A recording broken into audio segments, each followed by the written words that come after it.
Tell me when I'm telling lies, says CM Punk, and we detect no lies. Punk claims to be the best in the world, and I guess that is true because not only is he the biggest current draw in WWE, he's also the biggest current draw in AEW. Welcome back, guys, to the channel. Fog Wrestling here with the AEW Dynamite ratings from April 10, 2024. A show where Tony Khan was so desperate. I guess he wanted to pop a rating. I guess he also wanted to try and get back at CM Punk after Punk's interview from a week ago. I'm not sure why Tony Khan thought this would be a good idea. I mean, even if this did a fantastic rating, which it didn't, but let's say it did. Okay, the rating was better than it's done previously, but let's say it did its best rating of all time. Let's say this beat the 1.4, it did a 1.6. Let's say it did 2 million. I mean, what is the long game here? You're showing video footage of CM Punk, a guy that is not in your company, and I believe strongly will never ever be in your company again. I do not see any way back for CM Punk in AEW. I mean, we thought Punk leaving WWE was bad, but I mean, it took him, 9 years to go back there? I don't see how he could ever possibly return to AEW. So, why are they showing this? What's the long game? Even if this was a massive draw, how do you continue it? How do you follow it up? And it wasn't a massive draw. It was the best quarter on the show, minus the opening quarter. But, I mean, other than that, it didn't do that much. It popped the rating a little bit.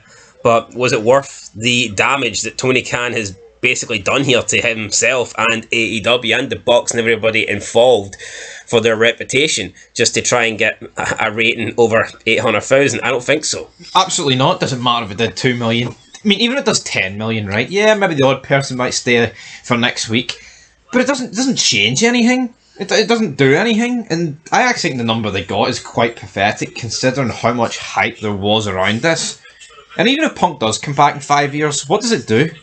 It's not like Tony Khan can look into the future and predict that Punk's going to come back. Yeah, I mean, this isn't even two birds, one stone. It's not like he wanted to try and disprove Punk. It's not like he could, prove that Punk's lying somehow and get a good rating at the same time. Literally, what he showed is what Punk has claimed this entire time happened. And therefore, all it does is justify CM Punk.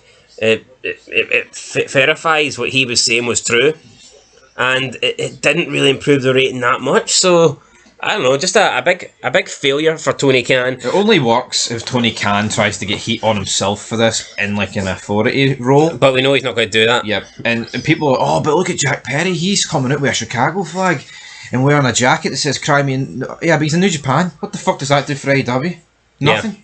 Anyway, this episode was the highest rated AEW since February 28, 2024, so about 6 weeks probably, and it did 819,000, so it is the first AEW Dynamite in 6 weeks to get over 801,000, so, I mean, it's a step in the right direction, but, I mean, come on. Are you not surprised that it didn't do more? I mean, a wee bit, but at the same time, it's like, what you expecting? Like, I mean... No, again, but the problem with this is, see if this was going to be released the week after All In, I think it does a massive rating. See, 7 months later, a lot of people are calling Tony's bluff, though, before this even got aired. They're thinking, well, what benefit does it do? It's like, well, what's the point of seeing it? Because you can't do anything with it. And a lot of people we speak to, a lot of people in our comments are saying that they're done with AEW. They're finished. They've got no interest in watching it.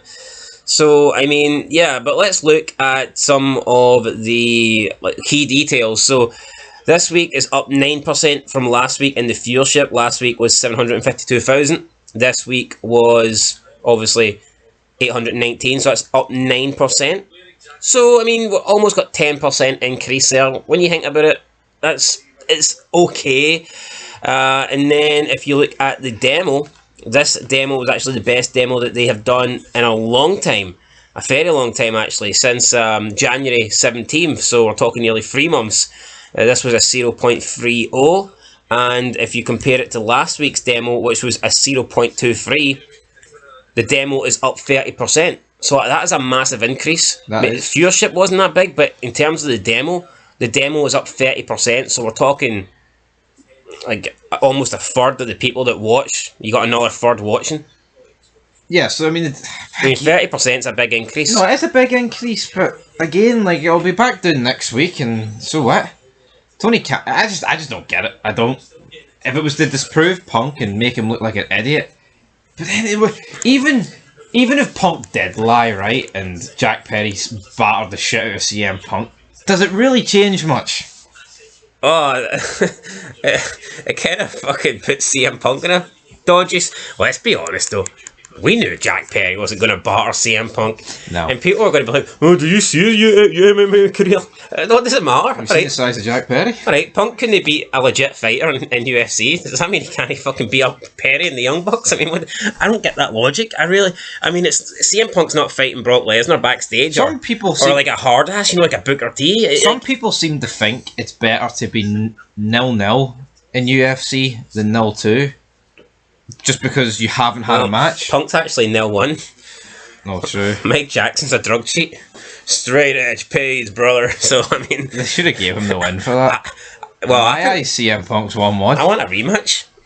Aye. Well, cheaters never win, so I think apparently it was like marijuana or whatever, but fuck it. I mean, a drug's a drug. CM Punk didn't take any drugs. Even though he looks like the biggest junkie of them all, so I mean... Anyway, let's have a look at some of the clips here from this week's Dynamite, because there was the top 8 clips from the show. None of them include Mercedes Moné. Her interview was like extremely low.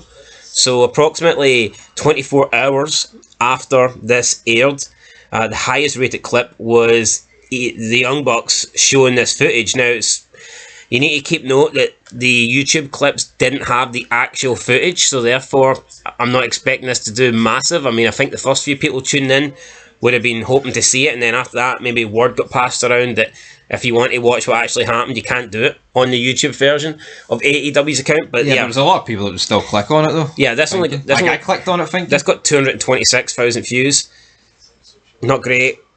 Second place, Dustin Rhodes versus Samoa Joe, 221,000. Cope versus Penta El Ciro Medo, 187,000. AEW Continental Champion Okada, big massive draw, defending his not defending his belt, but he's in action before Dynamite, or before Dynasty, sorry, 113,000. So there you go.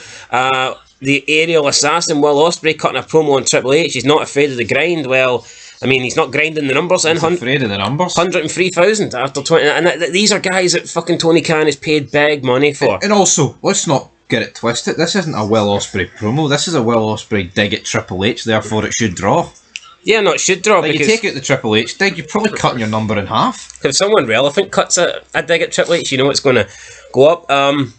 Chris Jericho, and Hook were teaming up with Shibita to take on Shane Taylor Promotions. 65,000 in 7th place. Chris Jericho, 65,000 views. What's happening there? Swerve Strickland and Samoa Joe brawling before AEW Dynasty. In 6th place, 70,000 views.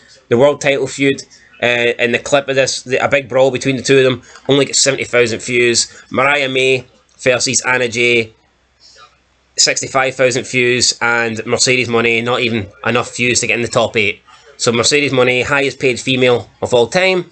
And her clips aren't being watched. And yes, when she first joined, she had over that 1 million. But people also need to factor in, that was like big business. That was the fact that someone from WWE was going to AEW. It was her first appearance. Those clips and those sort of debuts are always going to create a bit of attention. You're always going to generate viewership and people's interest, but it's about maintaining it. And the fact is, ever since the first week, Mercedes Moné has shat the bed. No one's cared. No. And I tell you what, it didn't help the promo that she cut in the first week.